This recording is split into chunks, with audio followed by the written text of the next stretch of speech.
नमस्ते मित्रों। आज हम लोग भारतीय जनता पार्टी और युवा मोर्चा के साथियों के बीच में हैं। आज हमारे बीच में हमारे नेता प्रतिपक्ष आदरणीय पार्षद श्री अजय वर्मा जी उपस्थित हैं। उसके साथ में युवा मोर्चा के साथी भी उपस्थित हैं।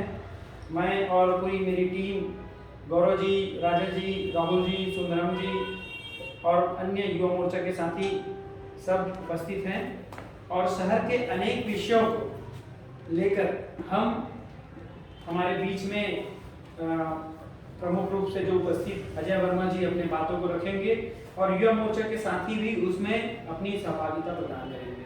कुछ शहर की कमियां और सरकार की जो दिशाविहीन कार्य हैं, जो दुर्ग नगर निगम के लिए हमेशा से गौरव का विषय रहा है, उस अनेक विषयों को लेकर हमारे बीच में अजय वर्मा जी ने अपनी बातों को रखेंगे। मैं गौरव जी से चाहूँगा कि दुर्ग नगर निगम और हमारे महापौर आदरणीय श्री बाकलीवाल जी के बारे में कुछ शब्द है। नमस्कार। एक वर्ष पहले निगम में एक नई सरकार बनी। कांग्रेस ने बहुत ही एक अनुभवहीन व्यक्ति को अपने महापौर के रूप में चुनाव में खड़े किया और क्योंकि पूरे प्रदेश में भूपेश सरकार ने जिस तरीके से नगरीय निकाय चुनावों को डायरेक्ट न करा के इनडायरेक्ट रूप से कराया, इसका उन्हें कहीं ना कहीं उसका परिणाम उन्हें सफलता के रूप में मिला और जिसका दुष्परिणाम आज दुर्ग शहर की जनता भुगत रही है। महापौर दुर्ग के उनकी अनुभवहीनता का परिणाम आज पूरी शहर भुगत रही है। शहर में जगह जगह समस्याओं का अंबार पड़ा हुआ है। सड़कें नाली खुदी हुई हैं, जगह जगह गड्ढे हैं, लोगों को आवागमन में लगातार दिक्कतें आ रही हैं, पेयजल की समस्या आ रही है। शहर में सबसे बड़ी जीवनदायिनी नदी के रूप में प्रदेश में हमारी जानी जाती है शिवनाथ नदी, आज वो बदहाली की ओर है। इसका सबसे बड़ा कारण है नगर निगम दुर्ग के महापौर की निष्क्रियता। शहर की समस्याओं को वो सुलझा नहीं पा रहे हैं, शहर की जनता को वो संतुष्ट नहीं कर पा रहे हैं और आज इन्हीं सब विषयों को लेकर के हम सब यहाँ पर उपस्थित हैं। हमारे साथ हम सबके प्रिय दुर्ग नगर निगम के नेता प्रतिपक्ष आदरणीय श्री अजय वर्मा जी भी उपस्थित हैं। अब शहर और प्रदेश की अन्य समस्याओं को वो आप सबके बीच में रखेंगे। अजय वर्मा जी का नाम जैसे ही जबान में आता है तो एक ऊर्जा, अलग सी ऊर्जा जो कार्यकर्ताओं के बीच में रहती है और वे जनता के बीच में बहुत ही लोकप्रिय है। तो अजय वर्मा जी से अपन चाहेंगे कि आप संक्षिप्त में नगर निगम का परिचय दें। अभी जो पूर्व में जो महापौर रही हैं चंद्रिका चंद्राकर जी, शिव कुमार तलेर जी, और महापौर जी किसको कहते हैं, महापौर का पद की जो पहचान जो हम सबको मिला और प्रदेश की जनता भी जिस महापौर को जानने समझकर ही महापौर के पद को पहचाने, ऐसे महापौर रही दुर्ग में सरोज पांडे जी। तो ऐसे नगर निगम में और उनके साथ आपने काम किया, तो आपके जो पुराने अनुभव है, क्या उस दृष्टि से अभी दुर्ग नगर निगम कैसे चल रहा है? आदरणीय अजय वर्मा जी। धन्यवाद। एक वर्ष पहले 6 जनवरी को हम सब ने पार्षद पद पर जीत हासिल की थी और शपथ ग्रहण किया था। उस शपथ ग्रहण समारोह में मुख्य अतिथि थे माननीय श्री भूपेश बघेल जी, मुख्यमंत्री छत्तीसगढ़ शासन, और उन्होंने नगर निगम के नवनिर्वाचित पार्षदों को निर्देशित करते हुए कहा था कि अभी बेकाबू जो समस्या है वो कुत्तों या गाय की है, और साफ कह रही कि भाई तुम कुकुर और गाय नियंत्रित कर लो तो शहर अपने आप व्यवस्थित हो जाएगी। 3 साल में बिना पैसा के लगने वाला एक लक्ष्य निर्धारित करके माननीय मुख्यमंत्री जी दे रही है। आज 1 वर्ष पूरा हो गए, वर्ष भर पूरा हो गए। शहर के जनता ने जाने के अधिकार है कि उनका महापौर जी का करी सब का नहीं करी। तो कुत्ता बधियाकरण घोटाला बहुचर्चित के शहर में हुई। 1 साल में न गाय में नियंत्रण हुई और न कुकुर में नियंत्रण हुई। अभी संतराबाड़ी में 2 बच्चों को बुरी तरीके से कुत्तों ने काटा। स्वास्थ्य विभाग प्रभारी का बयान आता है ये घटना पहली बार नहीं हुई है। कैसी संवेदनहीनता है ये?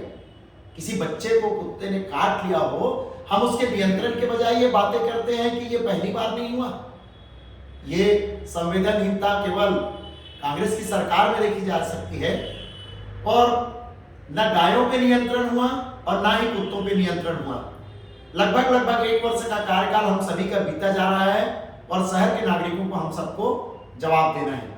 ये 1 साल में अगर मैं कार्यकाल के ये महापौर जी के उपलब्धि बताना चाहूं तो ये 1 साल में पूर्ण रूपेण ये घोटाला सरकार रही है। कुत्ता बधियाकरण, राशन घोटाला, उसके बाद में कबाड़ियों का पाइपलाइन में कबाड़ियों का चोरी कर लिया जाना, और अभी बहुचर्चित जो केस हुआ है वो है पार्किंग घोटाला। दुर्ग निगम के पार्किंग में 2 मुख्य पार्किंग है, इंदिरा मार्केट और बस स्टैंड। इन दोनों से मुख्य आय होती है। इनको ठेका के लिए वो दिया गया तो अलग बात है, इसका ठेका ही नहीं दिया गया और ऊपर से वसूली होती रही। इस बात को निगम के जांच दल ने भी स्वीकारा और अब कलेक्टर के अधीन यह जांच है तो उन्होंने भी स्वीकारा है। मेरा कहना यह है महापौर जी से कि लगातार विधायक के हस्तक्षेप के कारण आप काम नहीं कर पाते हैं। आपकी इच्छा शक्ति मर सी गई है, लोग त्राही हो रहे हैं। अभी पटरी पार में पेयजल का गंभीर संकट है। आखिरकार नरेंद्र मोदी जी के 152 करोड़ रुपए देने के बाद, अमृत मिशन में इतना काम होने के बाद क्यों पेयजल संकट छाया हुआ है? ऐसे अनेकों विषय हैं जो ये दिखाता है कि माननीय महापौर जी की बिल्कुल भी रुचि निगम में नहीं रही है। वो माननीय विधायक जी के निर्देशों पे चलते हैं और विधायक जी भी निगम एक्ट की लगातार धज्जियां उड़ाते जा रहे हैं। प्रथम महापौर परिषद की बैठक को ये शहर भूलेगा नहीं, जिसमें माननीय विधायक जी ने उस महापौर परिषद की बैठक की गरिमा कलंकित की और उसमें सम्मिलित हुए। अभी हम सब ने गणतंत्र दिवस मनाया और उस गणतंत्र दिवस में शासकीय कार्यालयों में निर्धारित प्रोटोकॉल होता है और निगम के मुखिया हमारे महापौर हैं, इसलिए ध्वजारोहण उनको किया जाना था। इस आशय का नोटिस या सूचना पत्र भी जारी हुआ था, वहां भी माननीय विधायक जी ने ध्वजारोहण किया। आस्था आपकी हो सकती है, किंतु आप हमारे शहर के प्रथम नागरिक हैं, हम सबके मुखिया हैं। यह शहर आपको अभिभावक और पालक के रूप में देखना चाहता है, पर आपकी जिम्मेदारी कहां है? माननीय महापौर जी अनुभवहीन है, अनुभवहीन हर कोई आता है, मां के पेट से कोई सीख के नहीं आता, लेकिन इन 1 वर्षों में आप सीखना ही नहीं चाहते, क्योंकि जो आप करना चाहते हैं उस पर विधायक महोदय ब्रेक लगा देते हैं, इसलिए आपकी इच्छा शक्ति मर जाती है। आप उठिए, जागिए। महापौर जी से इस कार्यक्रम के माध्यम से महापौर जी से मेरी अपील है, इसे देख रहे हो, सुन रहे हो तो इस बात को संज्ञान लें, उठिए, जागिए और ये शहर आपका है, इसको अपना घर समझ के सजाइए, अनुशासित कीजिए। जो लोग बेकाबू होते हैं उन्हें दंडित कीजिए और लोगों के लिए जीना सीखिए। यह अवसर दोबारा नहीं आता है, इसलिए आप इस शहर के लिए कुछ कर गुजरे। ये महापौर जी से मेरा आपके माध्यम से निवेदन है। तो आपके पास फिर से चर्चा में आएंगे। आपके पश्चात में अन्य और विषय हमारे पास, वो आपसे बहुत संक्षिप्त में चर्चा करना चाहेंगे, क्योंकि ये पहली बार हुआ है कि हम लोग सोशल मीडिया के माध्यम से लाइव में आज हम लोगों ने आपसे चर्चा की। मैं राजा महोबिया भी हमारे बीच में हैं, क्रमशः मैं जा रहा हूँ। राजा जी, आप किन विषयों को लेकर नाराज चलते हैं? क्योंकि सोशल मीडिया में आए दिन आप कमेंट्स करते रहते हैं, आपके पोस्ट करते हैं, तो कई विषय होंगे, बाकी उसमें से कौन सा प्रमुख विषय है जिससे लेकर आप नाराज हैं? मैं अगर बात करूं तो सबसे पहले अगर प्रदेश स्तर से बात करूं तो सबसे पहले प्रदेश के हमारे मुखिया माननीय भूपेश बघेल जी, जो अपनी प्रदेश की चिंता छोड़कर असम में चुनाव जिताने निकल पड़े। प्रदेश में धान खरीदी की, किसानों को बारदाने की कमी, रकबा कम करके उनको तो धान ऐसे ही नहीं खरीदा गया, उसके अलावा उनके साथ लगातार टोकन वितरण को लेकर उन्हें परेशान किया गया। और हमारे मुख्यमंत्री जी माननीय भूपेश बघेल जी असम में चुनाव प्रभारी बनकर अपने सिपाहियों के साथ असम दौरा कर रहे हैं और वहां जीत का मापदंड दोहराने की कोशिश कर रहे हैं। पर यह ना भूले, इस प्रदेश की जनता ने जिस धोखे के साथ आपको अपना सुभाषित जरूर प्रदान किया है, पर अगली बार नहीं। और असम की भी जनता जानती है कि ये ठग भूपेश जी वहां आपको भी ठगने पहुंच चुके हैं। अब मैं बात करूं प्रदेश के साथ अपने दुर्ग शहर की, तो हमारे दुर्ग शहर में लगातार 20 साल, पिछले 20 साल महापौर परिषद से राज्यसभा सांसद आदरणीय दीदी श्री सरोज पांडे जी के स्वर्णिम रथ जो महापौर के रूप में यहाँ चालू हुआ था और विकासों का बहुतायात निर्माण हुआ था, आज दुर्ग नगर निगम में भाजपा के शासन जाने के साथ यह थमसा गया है। अनुभवहीन माननीय महापौर धीरज बाकलीवाल जी के बैठने के पश्चात हमारे दुर्ग शहर में जहां पर जाएं पूरे गड्ढे अमृत मिशन के कार्यों को भाजपा के शासनकाल में अगर खोदा भी जाता था तो उसे तुरंत पाइपलाइन जोड़ने के पश्चात वापस उसे फ्लोरिंग कर उसे वापस ठीक कर दिया था। आज दुर्ग शहर की दुर्दशा ये हो गई, अगर किसी गर्भवती महिला को अगर गाड़ी में लेकर जाए तो उसकी डिलीवरी गाड़ी में ही हो जाएगी। और तो और कचरे का अंबार देखें तो जगह जगह पहाड़ के रूप में कचरे की इस एकत्रीकरण हो चुका है। मैं यह सारी चीजों का अगर देखता हूं तो मन में ख्याल सा आता है कि वो मेरा स्वर्णिम दुर्ग कहाँ गया है, कहाँ खो सा गया है। इन्हीं बातों को लेकर आज सबके बीच में आया हूँ। इन्हीं बातों के साथ आपको अपनी बातें रखी, इसके लिए धन्यवाद। वंदे मातरम। बहुत बहुत धन्यवाद राजा भाई। हमारे बीच में युवा मोर्चा के साथी और युवा मोर्चा में हमारे कंधे से कंधे मिलाकर चलते हैं भाई राहुल दीवान जी हैं। आप पटरी पार क्षेत्र से आते हैं। पटरी पार की जनता क्या अभी इस कार्यकाल से कितनी संतुष्ट नजर आती है? कितने कैसे कार्य हो रहे हैं वहाँ पर? पटरी पार में विकास के नाम में कुछ भी नहीं हुआ है। महापौर जी को तो लोग जानते भी नहीं, आज की धीरज बाकलीवाल जी महापौर हैं। तो दुर्ग के विधायक अरुण बोरा ऐसा लगता है कि महापौर के पदभार ग्रहण कर चुके हैं। और साथ ही साथ अरुण बोरा जी को भी लोग जानते हैं कि किसी भी फोटो खिंचाने की जब बारी आएगी या श्रेय लिखने की बारी आएगी तो अरुण बोरा जी आगे दिखते हैं। विकास कुछ होना नहीं है। आज अमृत मिशन के नाम में लोग, जैसे हमारे भाई राजा महोदय जी ने कहा कि अमृत मिशन के नाम में सिर्फ और सिर्फ धर्राशाही हो रही है। दुर्ग नगर निगम में गड्ढा खोद दिया जा रहा है, फिलिंग किया नहीं जा रहा है, आज दिन एक्सीडेंट हो रही है, दुर्घटनाएं हो रही है, पानी की सप्लाई तो पूर्णतः बंद है। पिछले 10 दिनों से पटरी पार की समस्या जनता त्राही कर रही है पानी के लिए। कुछ पार्षदों के द्वारा टैंकर भेजा जा रहा है, कुछ जगह आज भी वही स्थिति है कि पानी के लिए लोग दूसरे के घर से ले रहे हैं, लाइन लगाने। मतलब आज ऐसा लगता है कि हम दुर्ग पिछले 20 साल पहले चले गए। जब 20 साल पहले हम जब छोटे छोटे हुआ करते थे तो पानी के लिए लाइन लगाना, लड़ाई झगड़ा करना, ये स्थितियां फिर पुनः आ गई। जो चुनाव नदी दुर्ग को पानी देती थी, साथ ही साथ भिलाई को दे दी थी। रेलवे सप्लाई हो रहा है, 3 जगह सप्लाई होने के बाद आज दुर्ग में वही स्थिति आ गई कि हम पानी के संकट में फिर तरस रहे हैं पानी के लिए। और ऐसा कौन सा ये है अमृत मिशन की पाइपलाइन बिछाई? पहले बीजेपी गवर्नमेंट ने भी बिछाई है, महापौर जी चंद्रिका चंद्राकर दिवसों में प्लान बिछा था, लेकिन समस्या कभी नहीं हुई पानी के लिए। आप राहुल जी, आपने बहुत सारे विषय को रखा। मैं पुनः अजय वर्मा जी के पास वापस जाना चाहूँगा। वर्मा जी, आपने जो विषय को एक संक्षिप्त में बहुत सारे विषयों को एक साथ आपने कहा, तो मैं अब उस विषय को डीपली जाना चाहता हूँ, एक एक विषय पर चर्चा करना चाहता हूँ। जी जी।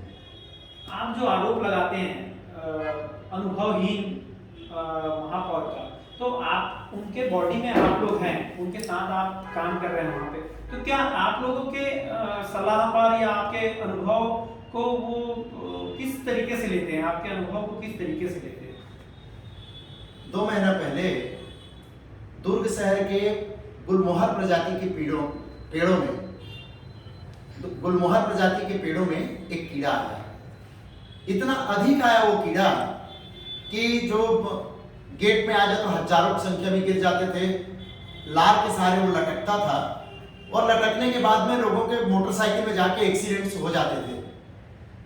इसको लेके जब भाजपा पार्षद दल महापौर जी से मिली तो उन्होंने, महापौर जी ने कहा कि कृषि विभाग के वैज्ञानिकों को लाया और कृषि विभाग के वैज्ञानिकों ने कहा कि ये मौसम का कीड़ा है और ठंडी बढ़ने के साथ में मर जाएगा।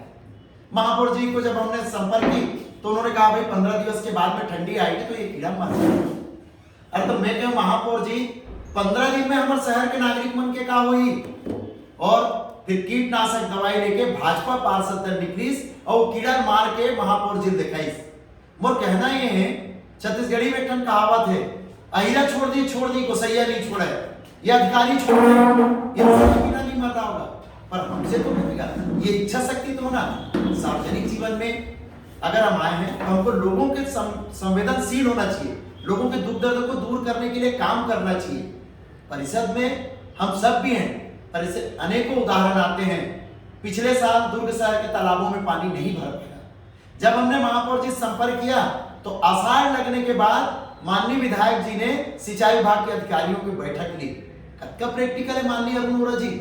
आषाढ़ लगे बाद तरियम पानी भरी, माने कबू आप तरियम नहाए से नहीं हो और तरियम कब पानी भराते थे आप जानो नहीं, तभी आसान। तो ये अनुभवहीनता जो है जीवन में उन्होंने की, सीखने का जज्बा होना चाहिए। और हम किसी के माननीय सुश्री सरोज पांडे जी रही हैं जिन्होंने पूरे भारतवर्ष में बताया है कि महापौरशिप क्या हो सकती है। उन्होंने जो काम नहीं हो सकता, अपने आप में नगर निगम सरकार है, आपको किसी का रोने का, किसी के करने का नहीं जाता है। बाजू में नगर निगम भिलाई है।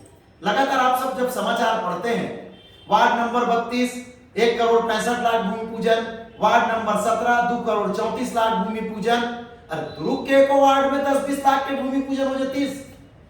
एक भूमि पूजन हुआ लोक मार्ग बनीस एसपी बंगला काबू में, 36 लाख रुपया दुर्ग नगर निगम का और 9 लाख रुपया विधायक अरुण वोरा जी के निधि का। और उस 500 मीटर के दायरे में 6 बोर्ड लगा है जिसमें सौजन्य से अरुण वोरा लिखा हुआ है। पटेल चौक से लेके बस स्टैंड तक जितने बस स्टाफ बैठे हैं उसमें बस के यात्री कितने बैठते हैं ये मुझे बिल्कुल याद नहीं है, लेकिन वो माननीय विधायक जी के होर्डिंग टांगने का काम जरूरत है। हम काम लोगों को सुख पहुंचाने के लिए कर रहे हैं कि अपनी फोटो टंगवाने के लिए कर रहे हैं। मैं जानना चाहता हूं, मैं माननीय विधायक जी से ही जानना चाहता हूं कि इन 1 वर्षों में दुर्ग निगम में नाली, सड़क, पानी, बिजली के लिए 1 रुपया आया हो तो आप मुझे बताइए। 1 रुपया भी नहीं आया है। मरम्मत संधारण के लिए जो राशि आई है उस पर दुर्ग निगम जैसे तैसे जीवित है और उसमें भी आपका प्रबंधन नहीं होने के कारण आपने बेतरतीब राशि गौठान में चालू की और 150 गायों को रखा है। दुर्ग शहर में आवारा पशुओं की संख्या 10,000 है आपके अनुसार, और वैसे तो वास्तविक में अधिक है। उसमें 150 रोज लोग काल कलवित हो रहे हैं, एक्सीडेंट्स हो रहे हैं, आवारा पशुओं से शहर त्राही है और आप नियंत्रणहीन महापौर हैं। इसलिए लगातार इस शहर में घोटाले हो रहे हैं, लोगों की जेब काटी जा रही है। कोरोना काल माननीय नरेंद्र मोदी जी ने कहा था कि चुनौती को अवसर में बदलें। इसे अक्षरशः मुझे लगता है अगर किसी ने माना तो वो दुर्ग नगर निगम ने माना है। और कैसे कैसे अवसर लिए चुनौती से। जब एक तरफ शहर की जनता कोरोना से पीड़ित हो रही थी तब ये फर्जी तरीके से पार्किंग का शुल्क वसूल रहे थे जिसका एक आना दुर्ग नगर निगम में नहीं आया है। इसे निगम का जांच दल स्वीकारता है और इसे जिला प्रशासन स्वीकारता है। अजय वर्मा जी उसी पे आ रहा था कि जैसा भ्रष्टाचार का जो अभी आरोप जो है जी, जो दुर्ग नगर निगम पे लगाया जा रहा है और पूरी जनता, शहर की जनता जान रही है कि भ्रष्टाचार हो रहा है, क्योंकि पार्किंग का जिसका टेंडर ही नहीं निकला हो और सालों से वो साल 6 महीने से वो 1.5 साल से आपका आरोप है वो बिना टेंडर के चलाया जा रहा है। तो ये तो कैसा है, ये कैसा भ्रष्टाचार है, इसके बारे में भी थोड़ा विस्तार पूर्वक। ये इस तरीके का भ्रष्टाचार है। पिछले वर्ष ठेकेदार को 1 महीने की अतिरिक्त स्वीकृति दी गई और उसके बाद में चुनाव आया। चुनाव के कार्यकाल में अधिकारियों ने एक्सटेंशन दी होगी, लेकिन जनवरी से यह परिषद काम कर रही है और आज नवंबर के आते तक, इस नवंबर के आते तक 2020 के आते तक यानी 1 भी रुपया नगर निगम दुर्ग में पार्किंग के ठेके की राशि के रूप में नहीं आई। और उसका 21 नवंबर को जब भाजपा पार्षद दल के द्वारा इस पार्किंग घोटाले को पकड़ा गया तो 23 नवंबर से कर्मचारी की ड्यूटी लगाई गई और उस पूरी राशि को नगर निगम चाहे महापौर जी लिपापोती करना छोड़ दे, महापौर जी लिपापोती करना छोड़े और जिनका दोष हो उसे कड़ा से कड़ा दंड दें। हमारी मांग है माननीय महापौर जी से कि शासक को दृढ़ होना चाहिए। ये आपको सीखना पड़ेगा महापौर जी। ये शहर में जो अतिक्रमण करता है, जो गंदगी फैलाता है, भारतीय जनता पार्टी उसके साथ कभी नहीं खड़ी रहेगी। आप उनके ऊपर कड़ी कार्रवाई कीजिए, ये हमारी आपसे मांग है। किंतु आप अपने चहेतों को उपकृत करने के चक्कर में अभी भी पार्किंग घोटाले पे आपका कोई भी बयान नहीं आना दुर्भाग्यजनक है। दुर्ग शहर की जनता कोरोना काल में लूटी गई है।